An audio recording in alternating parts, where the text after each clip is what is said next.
Hey everybody, John Bolos here. I hope you're all having a fantastic summer this 2025 season. I want to thank you all first and foremost for continuing to just watch these videos. Hopefully you find them informative and have some takeaways for your own personal home and its value. And hopefully these videos help you kind of make a decision whether it's a good time to buy or sell in this market. Speaking of which, I have numbers here ending for July 5th, so all the way up through July 5th. And I'll just read you this excerpt and we'll go over everything. So, U.S. pending home sales rose more than expected, climbing 1.8% month over month and 1.1% year over year, according to NAR, which is the National Association of Realtors. All four regions have reported monthly increases, with the West recording the largest gain. Year over year, pending sales advanced in the Midwest and the South, but decreased in the Northeast and the West. So we're in the South. We're still seeing sales in the South. In fact, we had a 13% increase in pendings. So we had a bunch of properties go under contract. Finally, some of the inventory is starting to move out, but I mean, there's still new listings popping up and there's still a lot of homes sitting. In fact, my chart here of new listings, for those of you wondering, there has been a halt on new listings coming on board.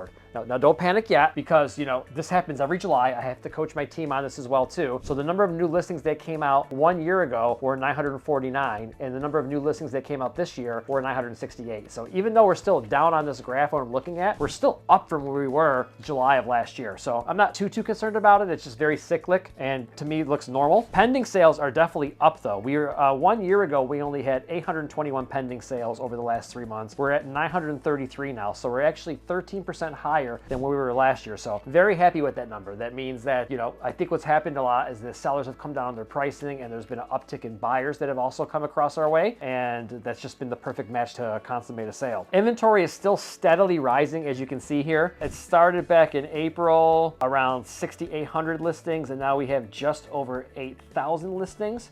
Just to kind of put that in perspective, from a year ago, we're up 39% in listings from where we were a year ago. So high number of listings still. Great time if you're a buyer and you want options.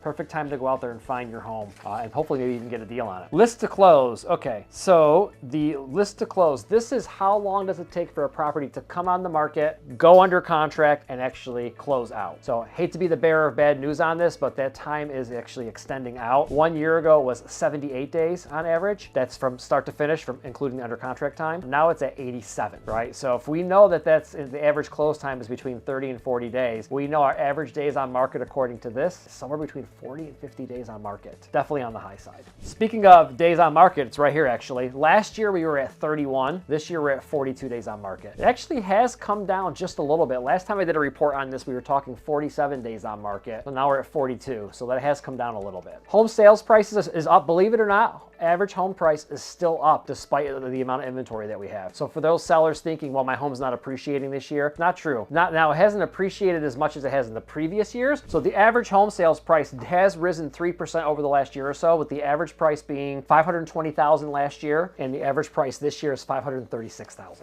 And is there anything else in here to really kind of go over with you? I think that's pretty much it. The only other thing I want to touch on here is the month supply of homes, meaning if there were no new listings coming on the market, how long would it take for the MLS to run out of inventory? So in 2023, it was only a month and a half of inventory, which was really low. 2024 was 2.5 months. And now in 2025, it's almost 3.5 months supply of inventory.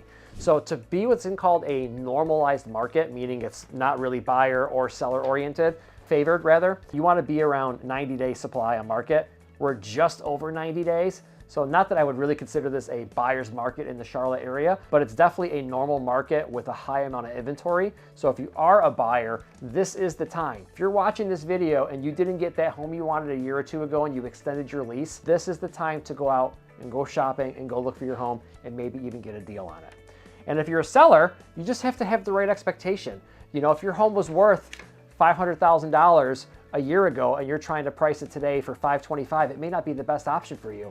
I think having a smart strategy and having a professional in your corner to coach you and educate you on the process and to navigate you through the listing process is probably a key component you should consider if you are putting your home on the market this year. If you have any questions about the market, whether you're a buyer or a seller or just have a general question at all, click on the link below, send us a question. I'll give you a call personally.